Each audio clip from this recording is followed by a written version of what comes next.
जे आपले electronic media म्हणा आणि इतर मीडिया, सोशल मीडिया खास तर, हे असा एक ज्वर निर्माण करतात की 24 तास मिसाईल्स फायर होत आहेत, 24 तास ड्रोन्स करतात. अरे एवढे मिसाईल्स इराणकडे नाही, अमेरिकेकडे नाही, एवढे कोणाकडे एवढं नाही आहेत. ही सिंपल गोष्ट माहिती पाहिजे. तर त्याच्यामुळे हे सगळं युद्ध जे वातावरण निर्मिती ही केली जाते खास तर मीडियामुळे. त्यांना 24 तास काहीतरी होतं आहे असं दाखवायचं आहे. या महायुद्धामध्ये फक्त 3 देश भाग घेत आहेत, इराण, इस्रायल आणि अमेरिका. चौथा देश नाही. हे पहिलं आहे का? तर जगात 180 देश आहेत, त्यातले जर 3 जर भाग घेत असतील तर याला महायुद्ध कुठल्याही याने म्हणता येणार नाही. की इराण मित्र आहे याचा अर्थ असा नाही आहे की UAE आपला शत्रू आहे. इराण पण मित्र आहे, UAE पण मित्र आहे, इस्रायल पण मित्र आहे, अमेरिका पण मित्र आहे. सगळेच जग आपलं मित्र आहे. वसुदैव कुटुंबकम ही आपली भूमिका आहे. तर आपण एक रिस्पॉन्सिबल राष्ट्र म्हणून सगळ्या जगाला जेवढ्या प्रकारची मदत करता येईल तेवढी करावी. आर्टिफिशियल शॉर्टेजेसचा वापर करून किमती वाढवायच्या, त्याच्या कमोडिटीच्या, हे असले प्रकारसुद्धा सुरू होतील. म्हणजे हे युद्ध केवळ नुसतं मिसाईल्स आणि ड्रोन्सचंच युद्ध नाही आहे. त्याच्यामध्ये आर्थिक सहभाग किंवा व्यापाराचा सहभाग किंवा सप्लाय चेन सिक्युरिटी हे भागसुद्धा यामध्ये येणाऱ्या काळामध्ये सामील झालेले आहेत आणि सामील होतील पण. नमस्कार, मी प्रतिभा चंद्रन आणि तुम्ही बघत आहात नवराष्ट्र. इराण, इस्रायल आणि अमेरिका हे जे युद्ध सुरू आहे आणि त्यानंतर ज्या प्रकारचे एअर स्ट्राईक्स इराणनी सुद्धा प्रत्युत्तरादाखल ज्याला म्हणता येईल ते केलेले आहेत. एकंदरच भीतीचं वातावरण किंवा सतत माध्यमांमध्ये बातम्या पाहिल्यामुळे सुद्धा लोकांमध्ये तयार होणारी एक भीती म्हणता येईल ती, त्याचे उमटणारे पडसाद हे सगळं आहे. आणि याबद्दल खरं तर आपण जे संरक्षण क्षेत्रातले तज्ज्ञ आहेत त्यांच्याकडून जाणून घेतलं पाहिजे की हे युद्ध नेमकं कुठे चालू आहे, कितपत चालू आहे. जेवढं तुमच्या ड्रॉइंग रूम मध्ये बसून तुम्ही बघताय तेवढी त्याची दाहकता आहे का, भविष्यात काय होऊ शकतं, भारतावर काय परिणाम होऊ शकतात. तर निवृत्त ब्रिगेडियर हेमंत महाजन सर आपल्यासोबत आहेत. त्यांच्याशी बोलूया. नमस्कार साहेब, आपलं स्वागत आहे. नमस्कार. 28 तारखेला युद्धाला सुरुवात झाली. इराणचे ज्याला सत्ताधीश म्हणता येईल त्यांना मारलं गेलं, खैमेनीनं मारलं गेलं. त्यानंतर अर्थातच त्याचे पडसाद उमटले, इराणनी प्रत्युत्तर दिले. सगळ्यांना प्रश्न हा पडतो की इराणनी या आखातातल्या काही देशात काही ठिकाणी का नेमकं बॉम्ब जे काय स्ट्राईक्स आहेत ते केलेले आहेत. हे बघा, आज युद्धाचा 5वा दिवस आहे. आणि आपण जर बघितलं तर युद्धात कुठल्या शस्त्रांचा वापर करण्यात आलेला आहे. तर शस्त्रे जी आहेत ती वेगवेगळ्या प्रकारची ड्रोन्सचा वापर करण्यात आलेला आहे किंवा वेगवेगळ्या प्रकारची मिसाईल्स किंवा त्याला आपण मराठीत क्षेपणास्त्र म्हणतो त्यांचा वापर करण्यात आला आहे. जमिनी युद्ध काही झालेले नाहीये, नौदलाचं युद्ध काही झालेलं नाहीये, बाकी कुठलेही युद्ध नाहीये. आणि ज्यावेळेला आपण क्षेपणास्त्र वापरतो ते एक म्हणजे पिन पॉइंट टार्गेट असतं. जिथे ते फायर केलं जातं तिथे लागलं तर त्यात जे काय असेल, एखादी बिल्डिंग असेल किंवा काय असेल त्याचं नुकसान जरूर होईल. ड्रोन जर आला तर ड्रोन म्हणजे काय, एक फ्लाईंग IED असते. समजा एक 2 किलो वजनाच्या ड्रोननी जर एखाद्या बिल्डिंगवर ते जाऊन आदळलं ते, तर काय होईल, फार तर 1-2 खिडक्या बर्बाद होतील. तर ताकद जास्त तर 2 3 खिडक्या बर्बाद होतील, पण काय बिल्डिंग काय कोसळणार नाही. तर त्याच्यामुळे ही शस्त्र तशी म्हटली तर काही फार मोठी पॉवरफुल शस्त्र आहे अशी नाही, ज्यांनी नुकसान फार होत आहे असं नाही. परंतु आणि युद्ध हे किती वेळ चालले आपण जर विचार केला तर युद्धात क्षेपणास्त्र फायर करणे किंवा ड्रोन्स फायर करणे जे असतं ते फार तर 15, 20, 25 मिनिटांहून जास्त पूर्ण दिवसामध्ये होत नाही. पण उरलेले 23 तास जे आपले इलेक्ट्रॉनिक मीडिया म्हणा आणि इतर मीडिया, सोशल मीडिया खास तर, हे असा एक ज्वर निर्माण करतात की 24 तास मिसाईल्स फायर होत आहेत, 24 तास ड्रोन्स करतात. अरे एवढे मिसाईल्स इराणकडे नाही, अमेरिकेकडे नाही, एवढे कोणाकडे एवढं नाही आहेत. ही सिंपल गोष्ट माहिती पाहिजे. तर त्याच्यामुळे हे सगळं युद्ध जे वातावरण निर्मिती ही केली जाते खास तर मीडियामुळे. त्यांना 24 तास काहीतरी होतं आहे असं दाखवायचं आहे सोशल मीडियामध्ये. आणि मीडियामध्ये कॉम्पिटिशन असते तर त्याच्यामुळे भीतीचं वातावरण निर्माण केलं जातं आहे. आज 4था दिवस झाला, तर किती 5वा दिवस झाला, किती माणसं मारली गेली. तर आपण जी आकडेवारी त्यांनी दिली ती घेतली तर त्यांच्या म्हणजे 600 लोक मारले गेले आणि काहीतरी इस्रायलमध्ये 3 किंवा 4 मारले गेले. म्हणजे 600, 4, 5 खरं काय ते मलाही माहिती नाही, पण फार काही मोठी हानी झालेली नाहीये. तर हे म्हणजे हे सगळं टीव्हीचा जे ज्वर असतो त्याच्याप्रमाणे सगळं करून दाखवलं जातं, काय चाललंय काय चाललंय काय चाललंय. तर मला वाटतं शांतपणे विश्लेषण करायची गरज आहे. एवढा म्हणजे त्याला भडकावून सांगण्याची काही गरज नाहीये आणि लोकांना नेमकं काय होते माहिती असायला पाहिजे.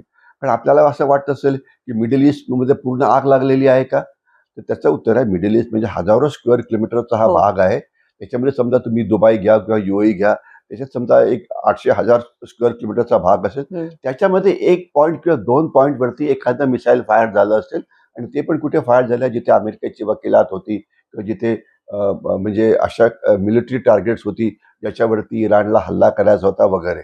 बाकी काय म्हणजे समजा स्क्वेअर किलोमीटरच्या एअर पॉप्युलेशन बघितलं तर 0.001% भागावरती सुद्धा हल्ला झाला नसेल. तर म्हणजे आपल्याला त्याचं करेक्ट वास्तव कळायला पाहिजे की बाय अँड लार्ज मिलिटरी टार्गेट्सवरती फायरिंग हे झालेलं आहे. तर त्याच्यामुळे इतर भागातले जे लोक राहतात, जसा बॉम्बस्फोटाचा आवाज आपल्याला टीव्हीवर इकडे मला पण इथं इथं ऐकू आला होता, तर तसं झालं नुसते स्फोटाचे फक्त आवाज थोडे मोठे ऐकू येतील, याच्याशिवाय काही नाही. तर मग घाबरून जायचं की आम्हाला आता मुलांना परत आणा, हे आणा. अरे ज्यावेळेला म्हणजे काय थोडेसे स्फोटाचे आवाज झाले, थोडंसं झालं, तर त्याच्याकरता परत आणणे हा उपाय नाहीये. भारत सरकारने हेल्पलाईन तयार करून ठेवलेली आहे. तर एखाद्या भागात जर काही गडबड सुरू असेल तर त्या भागातून सुरक्षित भागाकडे जावं किंवा जर तुम्ही ज्या भागात राहता तिथे जर ड्रोन हल्ला झाला तर त्यात हल्ल्यात स्वतःच रक्षण कसं करायचं याची प्रॅक्टिस आपण ऑपरेशन सिंदूरमध्ये होय. अनेक वेळा केली होती भारतामध्ये. तसं करावं. तर इतकं काही घाबरून जायचं काहीही कारण नाहीये की काहीतरी भयानक होत आहे. तर त्याच्यामुळे हा ज्वर जास्त आहे. आणि दुसरा या ज्वराचा दुसरा जो भाग आहे तो म्हणजे भारतात तेल संपणार, तेल संपणार, जसं आपण आत्ताच एक बोलत अगदी होतो. पॅनिक होतं. एक तर आपण हे करूया की भारताला रोज लागणारा तेलाचा साठा, त्यामध्ये इराणमधून येणारा साठा, हॉर्मुझमधून त्या मार्गे येणारा साठा, कारण हे आणि आपल्याकडे रिझर्व्ह किती ठेवण्याची क्षमता आहे. बघा असं आहे, भारतामध्ये आज 60 ते 65 दिवसाचं तेलाचं SPR म्हणजे स्ट्रॅटेजिक पेट्रोलियम रिझर्व्ह आहेत. हे आपण साठवून ठेवलेलं आहे. त्याच्याशिवाय हे जे रिफायनरीज असतात त्यांच्याकडे सुद्धा 10-12 दिवसाचं त्यांना हे स्टॉक करून ठेवावं लागतं. असं नाही की तुम्ही आज पेट्रोल गाडीत भरायला गेला तर ते एका कॅनमध्ये भरून तुम्हाला देतील, तसं नाही. त्यांचं बरोबर. पण एक म्हणजे एक रिझर्व्ह असतं ते. आणि याच्याशिवाय आपण जे आपले काही इतर मित्र राष्ट्र आहे त्यांच्याकडे पण आपण एक रिझर्व्ह ठेवलेला आहे. त्याकरता आपल्याला किंमत द्यावी लागते की आम्ही गरज पडली तर एका दिवसाच्या आत तुम्ही आम्हाला इतकं तेल द्यायलाच पाहिजे, इररेस्पेक्टिव्ह ऑफ एनिथिंग. तर आपल्याकडे 70-80 दिवसाचा पेट्रोलचा रिझर्व्ह अगदी आरामात आहे.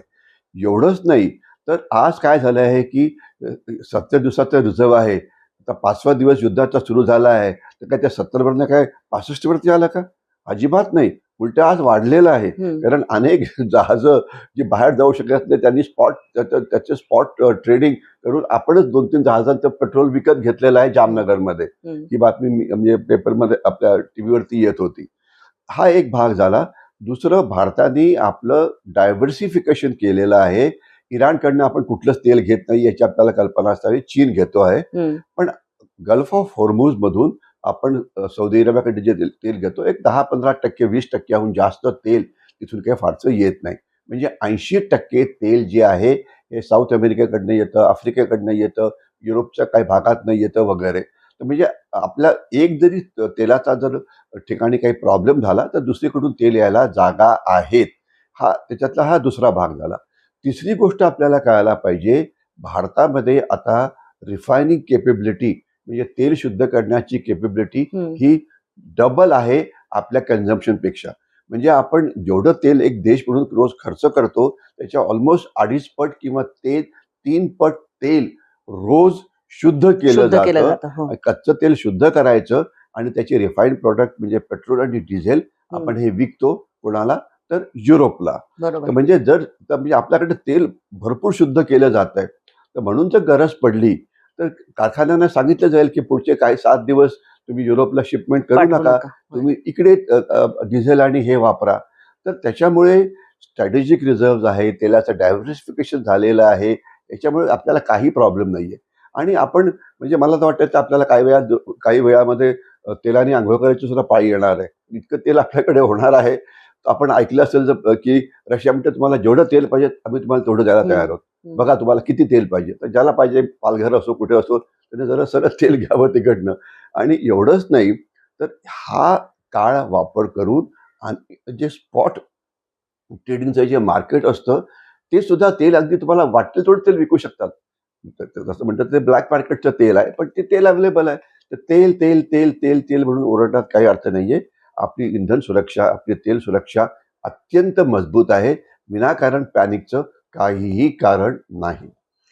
एक महत्वाचा भाग असा की जेव्हा म्हणजे आशियाई उपखंडात युद्ध सुरू असेल तेव्हा या युद्धामध्ये भविष्यात कोण कोण ओढलं जाऊ शकतं ही एक भीती वाटते. जर हे वाढलं तर काय इराणकडे तेवढी क्षमता आहे का की अमेरिका आणि इस्रायलच्या एकंदरच शस्त्रसाठ्यांपुढे किंवा त्यांच्या क्षेपणास्त्रांपुढे टिकाव धरतील?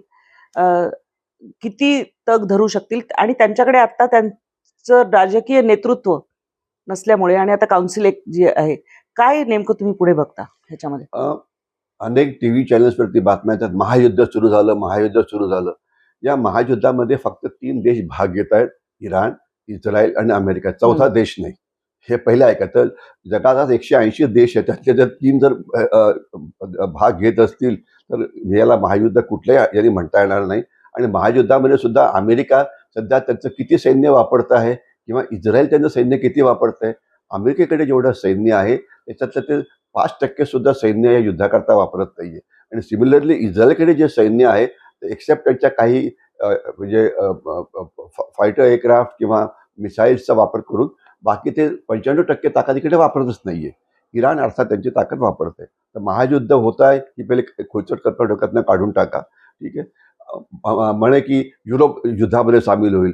अरे युरोप युद्धात सामील होईलच कसा? त्याला स्वतःचं रक्षणच करता येत नाहीये. बरोबर. इंग्लंड म्हणा, 3 मोठे देश आहेत युरोपचे. इंग्लंड आहे, फ्रान्स आहे, जर्मनी आहे. हे जे 3 मोठे देश आहेत, आज यांना जी रशियाचे ड्रोन जे युरोपमध्ये फिरतायत त्यांना थांबवण्यात हे देश अपयशी ठरलेत. का बरं? तो एक वेगळा विषय होईल. तर अशा वेळेला ते तुम्हाला वाटतं की कारमार किंवा हे जाऊन नाक खुपसतील, नको त्या ठिकाणी आणि म्हटले युद्धात भाग घ्या. त्यांनी फक्त एवढंच म्हटलेलं आहे की ते फक्त साईडला उभे राहून टाळ्या वाजवणारे देश आहेत ते. त्यांनी एवढंच फक्त मान्य केलंय की तुम्ही आमच्या बेसचा वापर करू शकता. आता अमेरिकेला काही बेसिसची काही कमी आहे का? की बेसेस कमी आहे म्हणून शेजारचा बेस पण वापरून घेतला काही कारण नसताना. तर म्हणजे हे सगळं मदत करू, हे करू, हे सगळं खुळचटपणा आहे. अमेरिकेकडे इतक्या जे त्यांचं पुरी फ्लीट तिथे उभी आहे. फ्लीटमधून तुम्ही कुठेही टेक ऑफ करू शकता, कुठेही राहू शकता. तर तुम्हाला कसलीच काही गरज नाही. तर महायुद्ध होत नाहीये. 3 देशातलं काही टक्के सैन्य त्याच्यातलं काही रिसोर्सेस भाग घेत आहेत. आता या युद्धामध्ये भाग घेत आहेत. आता तुमचा तो मूळ प्रश्न होता की इराणची क्षमता काय आहे आणि इराणला कोण मदत करते. त्याचं उत्तर असं आहे की इराणची क्षमता हे या युद्धात फक्त ड्रोन्स आणि मिसाईल्स वापरले जात आहेत. तर इराणनी या म्हणजे मधल्या काळामध्ये ड्रोन्स प्रचंड प्रमाणामध्ये स्टॉक करून ठेवलेले आहे. मिसाईल सुद्धा त्यांनी प्रचंड प्रमाणामध्ये स्टॉक करून ठेवलेले आहे. आणि त्यांना कल्पना होती की जर अमेरिकेने हल्ला केला तर ते आमचं नेतृत्व म्हणजे त्याला बर्बाद करतील. म्हणून त्यांनी काय केलं आहे, त्यांनी आता डिसेंट्रलाइज्ड नेतृत्व तयार केलेलं आहे. म्हणजे त्याला म्हणायचं पहिल्या फळीचं नेतृत्व गेलं तर दुसऱ्या फळीचं नेतृत्व, तिसऱ्या फळीचं नेतृत्व, चौथ्या फळीचं नेतृत्व. आता तिथे 30 प्रांत आहेत इराणमध्ये. तर प्रत्येक प्रांताचे वेगवेगळे लीडर्स. आणि तो जर गेला तर त्याच्या खालचा नंबर 2, त्याच्या खालचा नंबर 3, त्याच्या खालचा नंबर 4. म्हणजे आता दुसरी फळी, तिसरी फळी, चौथी फळी असं नेतृत्वाची सुरुवात. ती जरी गेली तरी 5वी किंवा 6वी सुरू आहे. आणि आपण जर बघितलं तर गेल्या 5 दिवसामध्ये या दुसऱ्या फळीने काम बऱ्यापैकी केलेलं आहे. म्हणजे कुठेही युद्ध काय थांबलं नाही. किंवा अमेरिकेला पहिले वाटलं होतं की खोमेनी यांना मारल्यानंतर इराण कोलॅप्स होईल, लोक रस्त्यावरती येऊन नाचायला लागतील की आम्हाला अमेरिकेने वाचवलं वगैरे, आता आम्ही स्वतंत्र देश झालो वगैरे. काही झालं नाही. उलटी जे लोक आले ते खोमेनीच्या बाजूनी आले. तर त्याच्यामुळे म्हणजे कोलॅप्स वगैरे काही झालेला नाहीये. आणि हे सगळे लोक चांगल्या पद्धतीने तिथे लढतायत. आणि डिसेंट्रलाइज पद्धतीमध्ये यांनी शस्त्र वेगवेगळ्या ठिकाणी लपवून ठेवलेली आहेत, ड्रोन्स वेगवेगळ्या ठिकाणी लपवून ठेवली आहेत. म्हणजे केवळ नुसतं 10 ठिकाणी शस्त्र ठेवण्याच्या ऐवजी त्यांनी देशात 100 ठिकाणी शस्त्र लपवून ठेवलेली आहेत. तर त्याच्यामुळे जे हल्ले अमेरिकन टार्गेट्सवरती होतात किंवा इस्रायलवरती होतात ते इराणमधून कुठूनही होऊ शकतात. आणि हे काही वेल रेकॉर्डेड किंवा वेल डॉक्युमेंटेड किंवा वेल ज्याचं इंटेलिजन्स मिळालेलं आहे, नेमकं स्पॉटिंग मिळालेलं आहे असा भाग नाहीये ते. आणि प्लस ही शस्त्र आहेत, ही मोबाईल पण असतात, हलवू पण शकतात. तर त्याच्यामुळे त्यांनी स्ट्रॅटेजिक डिस्पर्शन स्ट्रॅटेजिक डिसेप्शन हे बऱ्यापैकी केलेलं आहे. या अजून ते युद्ध करू शकतात आणि त्याच्याकडे वाटेल तेवढे सध्या ड्रोन्स आहेत. किती आहेत ड्रोन्स? आता किती ड्रोन्स आहेत आणि किती दिवस पुरतील? याचं उत्तर आहे की तुम्ही किती ड्रोन्स रोज फायर करणार आहात याच्यावरती बरोबर. उत्तर आहे, बरोबर. आणि तुम्ही किती मिसाईल्स फायर करणार त्याच्यावरती उत्तर आहे. तर तुमच्याकडे जर 10,000 मिसाईल जरी असली तर तुम्ही काही एक बटन दाबलं की ते 10,000 चालली जातील ती. तसं होईल का? नाही. तर त्यांनी ते प्लॅनिंग केलं असेल की पुढचे 5 म्हणजे एक तर पहिले टार्गेट्स काय? तर आम्हाला अमेरिकेची समजा गल्फ ऑफ होर्मुझ बंद करायचं आहे होय. किंवा अमेरिकेची एक मोठी मानहानी करायची आहे. त्यांची जी स्ट्राईक कॅरियर ग्रुप जो आहे त्याच्यातले एक मोठं शिप बुडवून, किंवा आम्हाला अमेरिकन माणसांना मारायचं आहे तर त्यांचे जे 15-20 बेसेस आहेत त्याच्यावरती हल्ला करू, आणि त्याच्याबरोबर युरोपला पण मारायचं. युरोपमध्ये टूथलेस देश झालेला आहे की त्यांना मारणं सोपं आहे, ते काहीच करू शकत नाही, तर त्यांना मारायचं. तर त्याप्रमाणे त्यांच्याकडे जी ड्रोन्स असतील तर त्याचा वापर ते पुढचे एक 3 ते 4 आठवडे करू शकतील. म्हटलं तर एकदम सगळं फार सुद्धा करता येऊ शकतं, टार्गेट तुम्हाला पहिलेच माहिती आहे.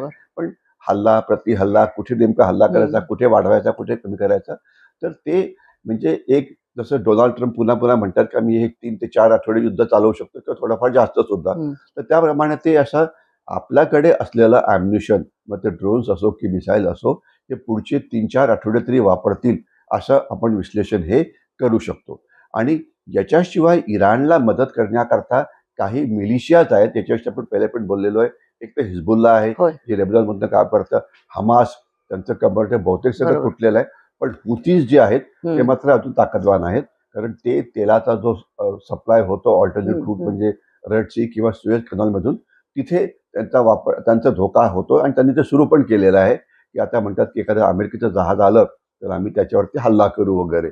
तर हे 2 मिलिशिया हुतीज म्हणजे आणि हिजबुल्ला हे त्यांना मदत करतायत. याच्याशिवाय इराणला कुठला देश मदत करतो आहे का? प्रॉक्सी, कारण चीनला अमेरिकेला चीन अमेरिका शीतयुद्ध कुठे ना कुठेतरी आहेच वर्चस्वाची लढाईसाठी. पाकिस्तानची काय भूमिका असेल शिवाय? पहिले आपण चीनकडे येऊया, जे जे जे याच्यात आलेलं आहे, आपल्या ओपन सोर्स मध्ये आलेलं आहे त्याच्याविषयी बोलूया. कारण शेवटी आपण जी विश्लेषण करतो, जी माहिती पुढे आली त्याच्यावर आधारित करतो.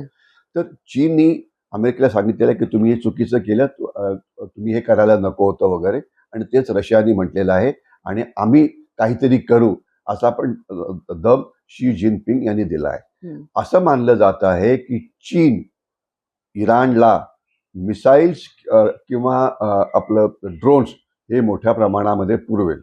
तुम्ही इराणला म्हणजे अमेरिकेकडे ही क्षमता नाही की ते इराणला चारी बाजूनी घेरून इराणमध्ये आतमध्ये कुठलीही नवीन शस्त्र बाहेरून येऊ देणार नाही, ही क्षमता त्यांच्याकडे नाही.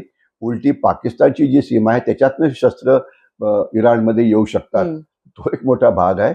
तर अशा प्रकारची टेक्नॉलॉजिकल मदत, सॅटेलाइटच्या पद्धतीची मदत, इंटेलिजन्सची मदत, रिपेअरची मदत, या सगळ्यामध्ये चीनचा हात असेल याविषयी माझ्या मनात काही शंका नाहीये. कारण याचं मुख्य कारण काय? याचं मुख्य कारण आहे, जर चीनला असं वाटतं की जर अमेरिका या युद्धामध्ये अडकला तर त्यांची पण हानी होईल. शेवटी हानी झाली की त्यांचा जो आर्थिक प्रगतीचा रेट आहे तो कमी होईल, याच्यामुळे चीनला मोकळं रान मिळेल. मग आता त्याच्यामुळे चीनची इच्छा अशी आहे की अमेरिकेने या युद्धामध्ये अडकावं आणि झुंजत राहावं की ज्याच्यामुळे. आणि त्याचा एक दुसरा परिणाम पण अमेरिकेमध्ये अँटी ट्रम्प सेंटिमेंट ज्याला म्हणता येईल ते वाढणं. अँटी ट्रम्प सेंटिमेंट वाढतील. सध्या काय झालं का की अमेरिका जे युद्ध लढतं आहे ते म्हणजे त्यांची जमिनीवरती युद्ध लढण्याची हिंमत नाहीये. ठीक आहे, ते फक्त आकाशातलं युद्ध लढतात, म्हणजे मिसाईल्स किंवा ड्रोन्सच्या मदतीने किंवा एअरफोर्सच्या मदतीने वगैरे. कारण जर एखादा सैनिक मारला गेला आणि त्याचं पार्थिव जर अमेरिकेत परत गेलं तर याच्यावरती अमेरिकेत लोकांचा विरोध होईल. तर म्हणून ते अशी युद्ध कला वापरतात की ज्याच्यामध्ये सैनिकांचा वापर हा केला जात नाही, केवळ यंत्राचा वापर करून किंवा टेक्नॉलॉजीचा वापर करून युद्ध लढतोय.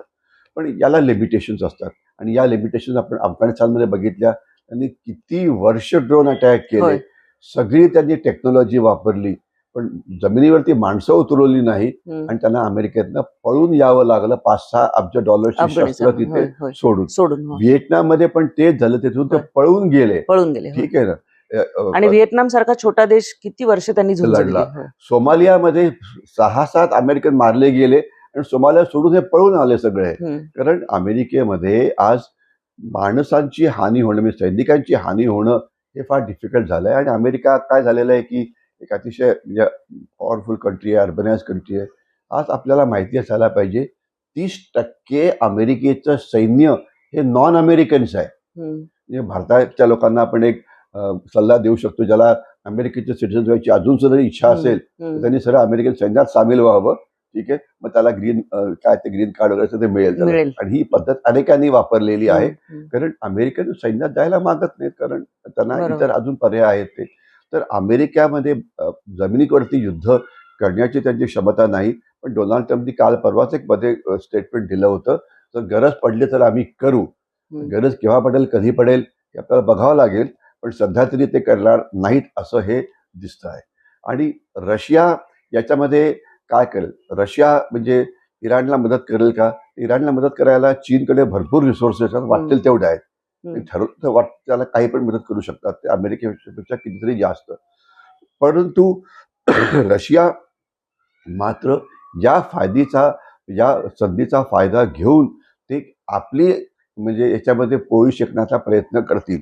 जसं त्यांनी भारताला पहिले सांगितलेलं आहे की तुम्हाला जर तेल कमी पडलं तर आम्ही तुम्हाला वाटेल थोडं तेल देऊ शकतो. भारतालाच नाही, म्हणजे भारता एक नुसतं नाव घेतलं, जे लोक त्यांच्याकडनं तेल घालायला तयार राहतील त्याच्यामुळे ते देतील. म्हणजे एवढंच नाही, तुम्ही जर काल कुठली बातमी वाचली होती की युरोपने आता सांगितलं की जी गॅसची पाईपलाईन रशियाकडून युरोपमध्ये येत होती, जी बंद पडली होती ती पुन्हा सुरू करावी. कारण सर्वात स्वस्त गॅस युरोपला तिकडनं मिळेल. तर ते इकॉनॉमिकली गॅस तेल वापरून आपला फायदा करून घेतील. आणि यावेळेला त्यांना लक्षात येईल की त्यांना त्यांची जी हे हासिल करायचं आहे युक्रेनमध्ये ते आपला सहभाग वाढवतील वगैरे. म्हणजे ते आपल्या फक्त हितावरती ते लक्ष ठेवून असतील. पण चीन मात्र नाक खुपसेल आणि खुपसलं असेल याविषयी माझ्या मनात काही शंका नाहीये. आणि याच्यामध्ये एक अजून असा महत्वाचा भाग ज्याला आपण म्हणता येईल तो म्हणजे असा की आज म्हणजे वेगवेगळ्या प्रकारचे कार्टेल्स असतात की ते प्रसंग काही घडला की लगेचच ते काहीतरी हे करून आर्थिक व्यवस्थेवरचं आपलं वर्चस्व वाढवण्याचा प्रयत्न करतात. मला एक उदाहरण देतो की अजून गल्फ ऑफ होर्मुझमध्ये काही झालं नाही, पण तिथले इन्शुरन्स रेट हे 100% वाढले. म्हणजे पहिले काहीतरी होतं ते. आणि हे ठरवलं कोणी? तर लंडनमध्ये बसलेल्या एक्सपर्ट्सनी की आता इन्शुरन्स रेट जो आहे डबल करायचा. तर हे जे अशा प्रकारचे हे जे आर्थिक म्हणजे निर्बंध लावायचे, किंवा आता काय की समजा याचं शॉर्टेज तयार झालं त्याच्या किमती डबल वाढवून टाकायच्या. म्हणजे आपल्याला कल्पना असेल की आपले काही माल जो जाणार होता दुबईला वगैरे तो आता कंटेनर्समध्ये अडकून पडलेला आहे. तर म्हणजे आर्टिफिशियल शॉर्टेजेसचा वापर करून किमती वाढवायच्या त्या कमोडिटीच्या, हे असले प्रकार सुद्धा सुरू होतील. म्हणजे हे युद्ध केवळ नुसतं मिसाईल्स आणि ड्रोन्सच युद्ध नाहीये, त्याच्यामध्ये आर्थिक सहभाग किंवा व्यापाराचा सहभाग किंवा सप्लाय चेन सिक्युरिटी हे भाग सुद्धा यामध्ये येणाऱ्या काळामध्ये सामील झालेले आहेत आणि सामील होतील पण. एक महत्वाचं म्हणजे भारतावर तेल या दृष्टीने काय परिणाम होईल आपण बघितलं, आणि काही विशेष परिणाम होईल असं वाटत नाहीये. पण आपण भारतामध्ये ज्या प्रतिक्रिया आल्या की खोमेनी मारल्या गेल्यानंतर ज्या पद्धतीची निदर्शनं जम्मू काश्मीरमध्ये झाली, किंवा ओवैसी काही विधानं करतात म्हणजे राजकीय स्वरूपामध्ये आपण बघितलं, आणि आपल्या विरोधी पक्षांनी पण सुरुवात केली की इराण हा आपला तसा जुना मित्र आहे आणि भारताने कुठली भूमिका घेतलेली नाही. काय तुम्ही याबद्दल? बघा, राजकीय मतभेद आणि त्याच्यावरती मला जास्त काही भाष्य करायचं नाहीये. सर्वात महत्वाचं असतं स्वतःचं राष्ट्रीय हित जपणं. ठीक आहे. आता भारतात जे मुसलमान आहेत त्याच्यामध्ये 20% अंदाजे हे शिया आहेत आणि 80% हे सुन्नी आहेत. आणि जी निदर्शनं होत आहेत ते शिया करतायत, हे फार जास्त नाहीये पण करतायत. पुंछचं नाव आलं तर पुंछ भागातच मी सर्व्हिस भरपूर केलेली आहे, श्रीनगरमध्ये आलं होतं, तर ते करतायत. त्यांना करू दे, निदर्शनं करणं त्यांचा हक्क आहे, त्याला जे करायचं ते करू, त्याला काही फारसा फरक पडणार नाहीये. त्यांच्या निदर्शनं बघून ना इस्रायल युद्ध थांबवणार आहे, ना इराण थांबवणार आहे, ना अमेरिका थांबवणार आहे. म्हणजे हे निष्फळ निदर्शनं ही आहेत. आणि जोपर्यंत राजकीय नेत्यांचं हे आहे, तर मी तर त्याच्यावरती म्हणजे एक वाक्य सुद्धा याच्यावरती कॉमेंट करायला तयार नाहीये. लक्षात असावं की आपण केवळ नुसतं जर अॅनलाइज करायचं म्हटलं तर हे जे अयातुल्ला खोमेनी होते काही फारसे मोठे महापुरुष नव्हते from the perspective of Bharat. त्यांनी काश्मीरवरती काय विधानं केलीत बघा, ऑपरेशन सिंधूरच्या वेळेला त्यांनी काय म्हटले होते बघा. ठीक आहे, त्यांची विधानं ही 100% भारताच्या विरोधात होती आणि पाकिस्तानच्या बाजूनी होती. चाबारमध्ये आपले पैसे अडकले ते द्यायला तयार नाहीयेत. इराणशी आपले अनेक करार झालेले आहेत, त्याचे पैसे म्हणजे 10 वर्षापूर्वी 15 वर्षापूर्वी ते पैसे अजून मिळालेले नाहीयेत. त्यात जास्त नाही जास्त. तर म्हणजे इराण केवळ आशा होती की ते सुधारतील आणि नंतर सगळा झालेला खर्च परत करतील वगैरे, पण ती पाळी कधी आलेलीच नाहीये. तर इराण काही म्हणजे आपला फारसा मित्र होता असं नाही. युद्ध होणं हे अतिशय वाईट असतं. युद्धात विनाकारण लोक मारले जातात, विनाकारण एकमेकांवरती फायरिंग करतात, ह्याला काय अर्थ नाहीये. तर एक देश म्हणून आपली भूमिका सरळ आणि साफ असायला पाहिजे की युद्ध थांबवा आणि तुमच्या जे मतभेद आहेत ते वाटाघाटीने पूर्ण करा. पण प्रत्येक ठिकाणी मी माझं ओपिनियन द्यायलाच पाहिजे याची काहीही गरज नाही. तटस्थपणा ठेवा. एकच भूमिका की युद्ध थांबवा आणि वाटाघाटी करा आणि जे तुम्हाला डिस्कस करायचं ते करा. युनायटेड नेशन्सची मदत घ्या, वर्ल्ड बॉडीजची मदत घ्या आणि शांतता निर्माण करा. हे सर्वात महत्त्वाचं. दुसरा प्रश्न असा आहे की हा जो आखाती भाग आहे याच्यामध्ये भारतीयांना म्हणजे जवळजवळ 85 लाख ते 1 कोटी भारतीय तिथे आहेत. त्यांच्याशी आपले आर्थिक संबंध भरपूर आहेत. तर आपलं धोरण हे क्लिअर साफ आहे. आपण ना शियाच्या विरोधात आहोत ना सुन्नीच्या. शिया पण आपले मित्र आहेत, सुन्नी पण राष्ट्र आपले मित्र आहेत, सगळं जग आपलं मित्र आहे. वसुदैव कुटुंबकम हे आपलं ब्रदवाक्य आहे. तर आपण कोणाचंही नाही, सगळ्यांचं भलं व्हावं ही इच्छा आपली अति इच्छा आहे. जर युद्ध थांबलं तर आपण इराणला जाऊन रिकन्स्ट्रक्शनमध्ये मदत करू शकतो, त्यांचे तेलाचे कारखाने आपण शुद्ध करू शकतो, आपण खूप काय काय करू शकतो. पण आपण मदत करू ही सगळ्या जगाला. तर त्याच्यामुळे इराणच्या बाजूने बोलायचं की अमेरिकेच्या बाजूने बोलायचं याची काही गरज नाही. सगळ्या जगाने सुखी राहावं, युद्ध थांबवा ही आपली भूमिका आहे. युद्ध थांबलं तर आर्थिक प्रगती सगळ्या जगाची चांगली होऊ शकते, ही आपली भूमिका असायला पाहिजे. आणि नको तिथे आपल्याला स्टेटमेंट द्यायची काहीही गरज नाही. शांतता एक चांगला पर्याय आहे. शांततेमध्येच मानवजातीची प्रगती होते. तर शांततेकरता आपल्याला जर कोणी वाटाघाटी करण्यात आपली मदत पाहिजे असेल तर तिला मदत आपण नक्कीच द्यावी. शक्य असेल तर हे 3 राष्ट्र म्हणजे अमेरिका, इस्रायल आणि इराण यांना एकत्र आणून त्यांच्यात जर त्यांना काही वाटाघाटी करून काही जर शांततेचा मार्ग काढता आला तर हे नक्कीच चांगलं राहील. पण सध्या तरी अशी ही परिस्थिती नाही आहे. अशी परिस्थिती निर्माण झाली, ही परिस्थिती केव्हा निर्माण होईल? ज्यावेळेला इराण थकेल, त्यांची मिसाईल संपतील, त्यांची ॲम्युनिशन संपेल, तर त्यावेळेला थोडंफार ते वाटाघाटी वगैरे बोलायला सुरुवात करतील. तर शक्य असेल तेवढ्या वेळेला हे युद्ध थांबवण्याकरता आपण मदत करावी. आणि दोन्ही सगळेच जग आपलं मित्र आहे, हे आपलं मुख्य भूमिका आहे. हे विरुद्ध हे ही आपली भूमिका अजिबात नाही. आणि इराणला म्हटलं की इराण मित्र आहे याचा अर्थ असा नाहीये की युएई आपला शत्रू आहे. इराण पण मित्र आहे, युएई पण मित्र आहे, इस्रायल पण मित्र आहे, अमेरिका पण मित्र आहे. सगळेच जग आपलं मित्र आहे. वसुदैव कुटुंबकम ही आपली भूमिका आहे. तर आपण एक रिस्पॉन्सिबल राष्ट्र म्हणून सगळ्या जगाला जेवढ्या प्रकारची मदत करता येईल तेवढी करावी, हे सगळं थांबल्यानंतर. सर खूप खूप धन्यवाद. कारण एक तणावाचं वातावरण युद्ध कुठेही सुरू असलं ते आशियाई उपखंडामध्ये असल्यामुळे अर्थातच भारतावर काय परिणाम होतील याची चिंता घराघरात लोकांना असते. परंतु एकंदर ज्या पद्धतीने ब्रिगेडियर साहेब आपल्याला सांगत होते विश्लेषण करून, त्यावरून एक गोष्ट नक्की आहे की मीडियावरचं वॉर बघून तुम्ही खूप घाबरून जाण्याची गरज नाही. भारताकडे किंवा भारत सरकारने याबद्दलचा विचार करून निर्णय घेतलेले असतील. जे लोक अडकलेले होते त्यांना परत आणण्यासाठीचे प्रयत्न सरकारने केलेले आहेत. पुण्यापासून ते आपण अगदी महाराष्ट्रातली अनेक शहरं बघितली, आपल्या विद्यार्थ्यांना परत आणलेलं आहे. स्वाभाविक आहे, पालकांना चिंता वाटत असते.